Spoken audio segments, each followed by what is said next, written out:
Been following Michigan's lame duck session, we have. Absolutely. And there are several issues on the table, from tougher ID requirements for voters to increasing the speed limit in some parts of the state. 7 Action News reporter Nima Shafee is joining us live in Detroit this morning with a look at the lame duck session so far. Nima?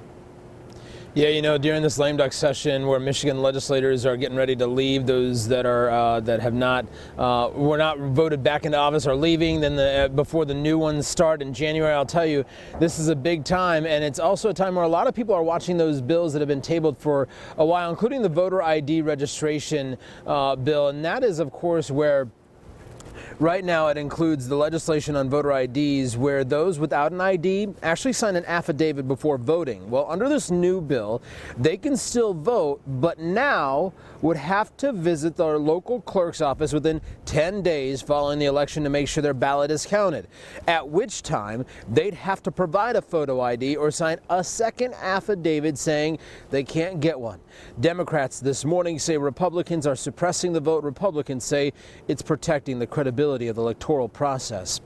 And speaking of speeding, increasing the speed limits in parts of the state where more than 85% of drivers already go faster than posted speed limits. Well, that's the goal of this bill that would raise the speed limit on more than 1,500 miles of highways in rural parts of the state. In short, it would set the limit to 75 miles an hour on 600 miles of interstate if a study warrants it safe. And it would also require a 65-mile-per-hour limit on 900 miles of state highways if a study shows it's safe there too. The idea is raising the speed limit in areas where drivers, again, are already going faster than those posted speeds.